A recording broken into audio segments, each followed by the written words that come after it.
All right, back on the Young Turks. Cenk Uygur, Ben Mankiewicz with you. Now we're going to do an interview I've actually literally been looking forward to all day long. Ari doesn't know this, but Ari is actually one of my favorite journalists in the country. It's Ari Berman. He writes for The Nation, and he's just written the book, Herding Donkeys, The Fight to Rebuild the Democratic Party and Reshape American Politics.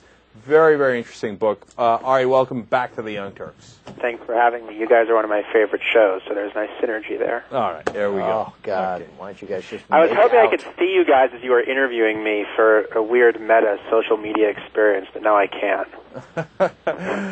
All right, so let's get started on this because there's a lot of great stuff here, and it's perfectly related to what happened today, obviously with Rahm Emanuel leaving the White House today. So first, let's talk about the premise of the book. Obama comes in and he's going to bring about change.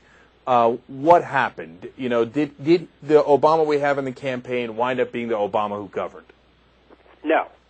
I mean, what happened, it depends how long, I have to answer the question. But essentially, the story I wanted to tell in the book was the story of the grassroots political movement that propelled Obama to the White House, because I felt like that was such a crucial ingredient that was being missed by all these other Obama books that came out that kind of focused on Obama or David Plouffe or David Axelrod. And I was like, no, it was about all these people that shaped the campaign and their image. And the question was, for me, when I was thinking about writing the book, was, okay, how are these people now going to influence the White House? Is Obama going to be able to create a new political model, like he said he would do in the campaign? What's going to happen? This was really a new frontier in American politics that we hadn't seen before. And I think, unfortunately, the way things have played out is that, it's Obama is running, now a very conventional White House, following a pretty conventional Washington playbook with a lot of the same set of characters that were present in the Clinton and the Bush years. And that playbook was pretty much devised by Rahm Emanuel, who left this week. And I don't think that has fit Obama very well, since the premise of his campaign was that he was going to do basically the opposite. But, Ari, a lot of people say, no, Cenk, you got it wrong, and a lot of people, the Sorotas and the Hampshires, said, you guys all have it wrong. This is the best way to achieve change. That Obama didn't change at all, that it's the same Obama that was campaigning. Yeah. He's always had this plan of getting, not just fighting for the sake of fighting, but getting achievable change. And look, he got it with health care reform and financial reform. So is there any chance that we're wrong and they're right about that? Well, I think it's more complicated. I mean, he did achieve some major things. I think in some cases, the way he achieved them made popular pieces of legislation unpopular, like with the case of health care. That was a broadly popular thing that, by the end, because it was such a drawn-out process and it was done with so many backdoor deals that it really looked to the administration like, even though it was a major victory for Obama, they didn't end up being that happy with the final piece of legislation. We'll see how that plays out. I mean, we don't know yet.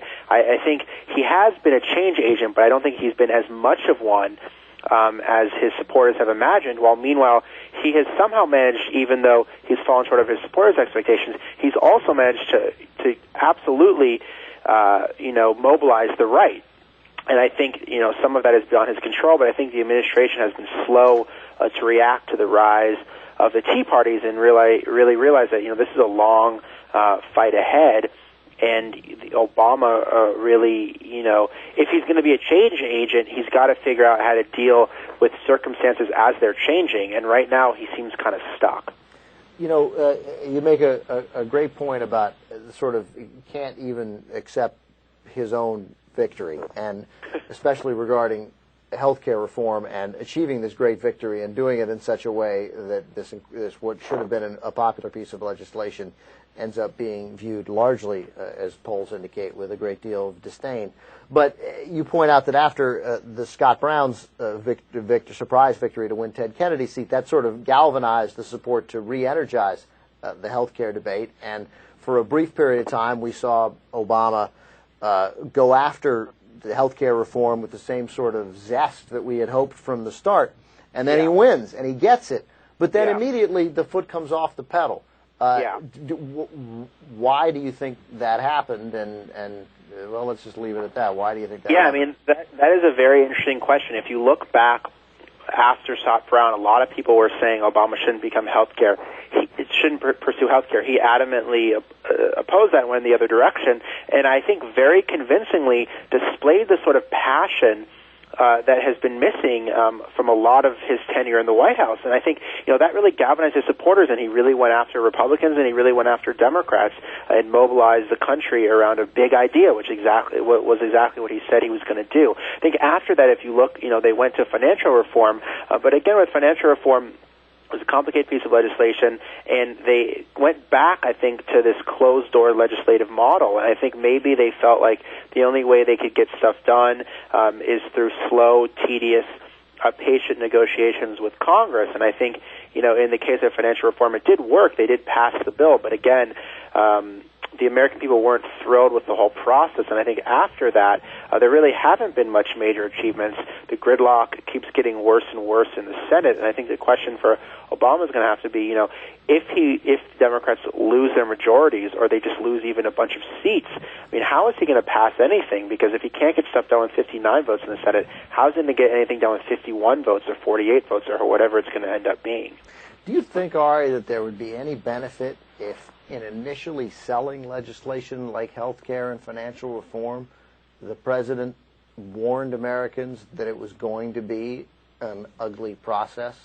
If he said, look, this is not going to be dramatic and there's going to be all these backroom deals and it's going to take some time, and looking at it is going to be unpleasant for you?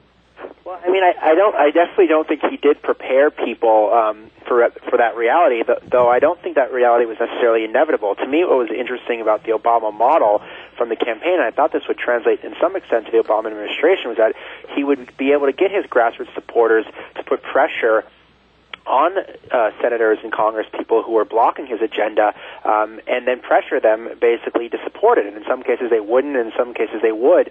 But in the same way that the Tea Parties have really pushed Republicans to the right, I thought that on some big issues, the Obama base was going to be able to push Democrats, particularly, to support the Obama agenda.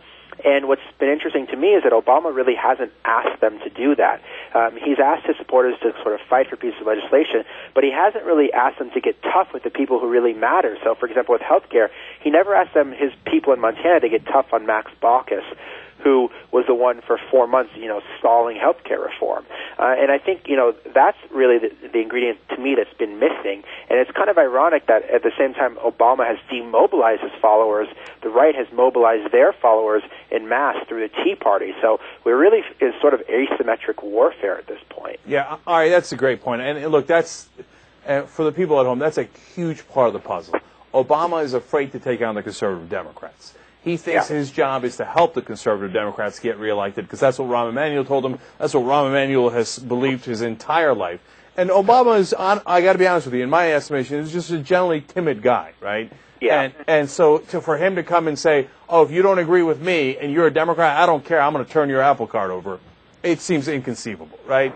So that's what he should have done, and that would have angered some people in his party. But that would have shown him to be a true reformist Democrat. If he, for example, in Arkansas, for example, when he backed Blanche Lincoln, that made no sense.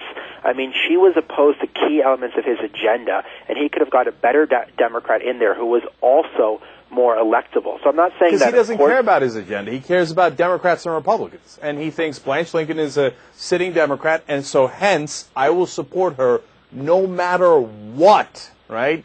And then that's going to kill your movement. That's going to dispirit the people who actually believe in your agenda, and it's going to hurt your agenda because Blanche Lincoln thinks I can do whatever the hell I want, and this guy's never going to oppose me. But the difference is that a lot of Democratic activists are supporting that Obama agenda. He is a leader of his party, so in a way he should be able to dictate what it does. And I understand, them wanting to avoid messy primaries. That's what every president wants to do. But I also think that when you prop up old school establishment Democrats over and over and over again, and you're supposed to be a new politics outsider, your brand after a while starts to get diluted. And I think that's really the main thing that Rahm did to Obama, is he kind of turned him into a very conventional inside the beltway player.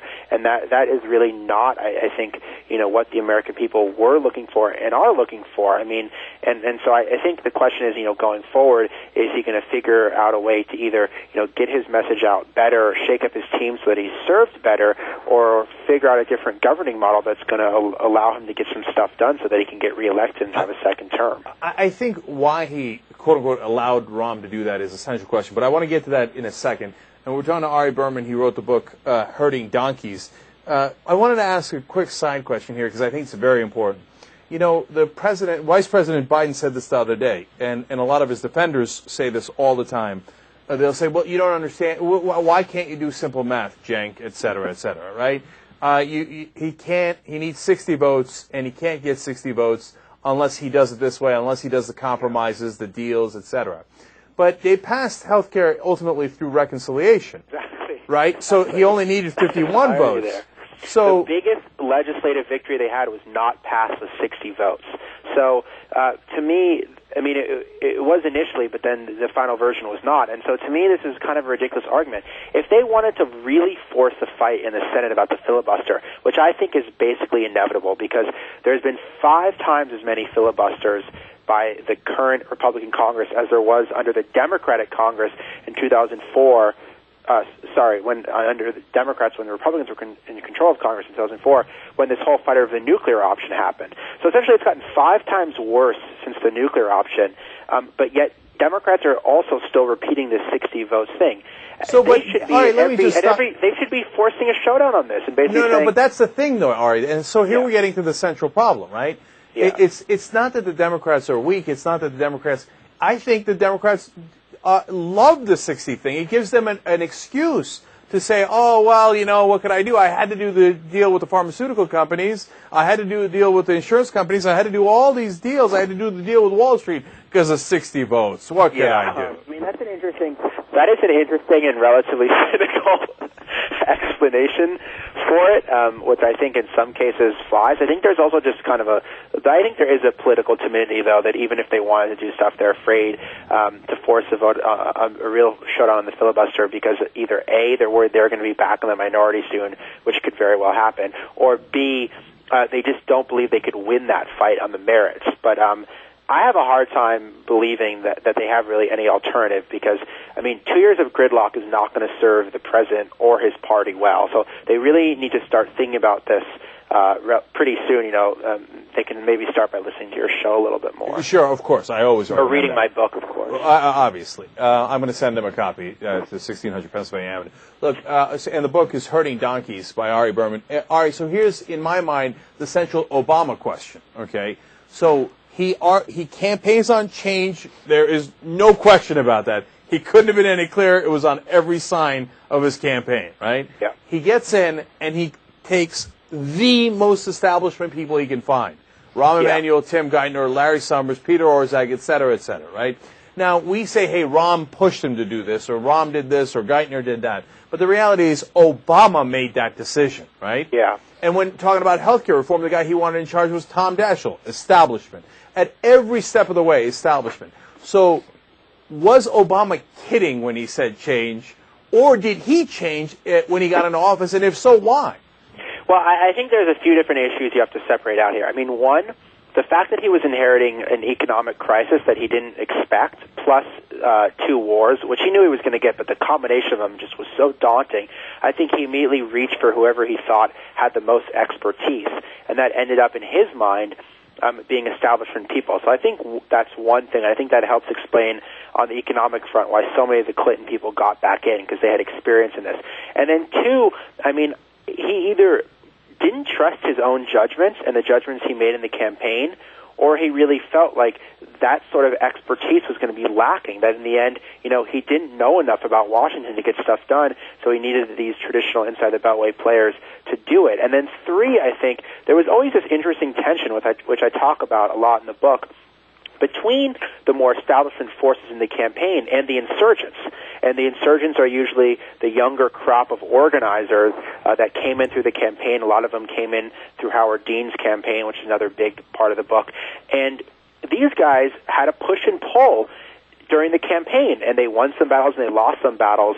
But it wasn't just like Axelrod and Plouffe and these guys won everything. There was an interesting dynamic there, and I think that dynamic was largely absent and is largely absent from the White House. And the activists and the organizers, they were put over in the DNC in Organizing for America, his post-campaign arm, and basically neutralized completely by Rahm. And I think that is the difference. The two Obamas were always there in the campaign, but in the White House we only saw one of them, and that was the establishment Obama, because all the possible insurgents were either prevented from getting jobs or were marginalized inside the administration. You know, I don't want to make this too much about personalities. I think it's bigger than that. But when you look at the people that are there and not there, the one guy who's missing that was an essential part of the campaign is Pluff. He's not in the White House, right? So and then Pluff that leads me to think, is it Pluff? Campaign. Was Pluff the one who meant change? And since he wasn't there, Obama was like, all right, whatever, let's go with Rahm.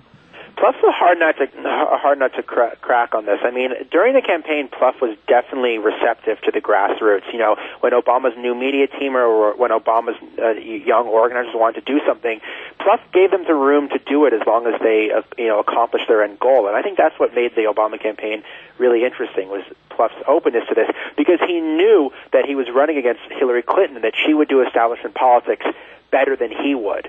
And I think that forced the Obama campaign, whether they liked it or not, to think differently. I think once he entered the White House, they lost some of that incentive. And I also think, Pluff didn't go in the administration. He made a decision not to go in, and so the person who replaced him in the orbit, for better or for worse, is Rahm. Now, you can say, well, Pluff approved Rahm, which he did, but approving someone and then, having them take over for you is kind of two separate things. And I think losing Pluff as a conduit to the grassroots, I think really has hurt Obama. There's no one who's really played that role. All right, and we're out of time here, but I want, I love the part about Dean, too, and how Dean's the one who actually started the change movement. Obama kind of piggybacked on it, in a matter of speaking, and then throws Dean out the door. This guy's never going to do it. I mean, that's a little Mark Zuckerberg, though. Mm-hmm. I mean, okay, too bad. Sorry, Howard Dean. I mean, what do you want? No. He played the better politics. Yeah. No question. I'm not taking that away from him. Yeah. But poor little Howard Eduardo Dean. No, I hear you. All right. Just real quick here at the end. Any chance that the Obama of the campaign comes back and would hire a guy like Howard Dean, or is that absolutely inconceivable?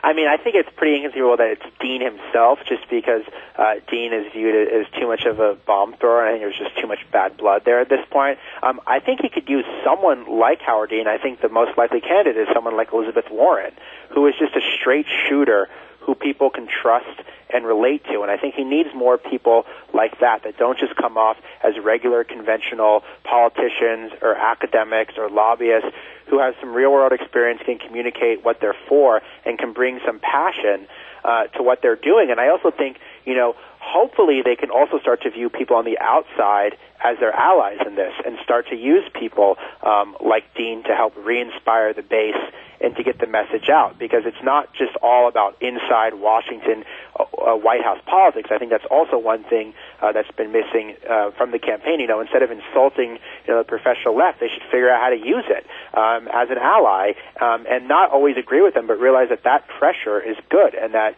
in the end, this larger progressive movement, this larger grassroots movement that came up through the Obama campaign, there's different ways to use it. It's not just about who is chief of staff, and I think there is a chance for it to flourish again, but I think they really have to prioritize it to do so. All right. The book is called Herding Donkeys: The Fight to Rebuild the Democratic Party and Reshape American Politics.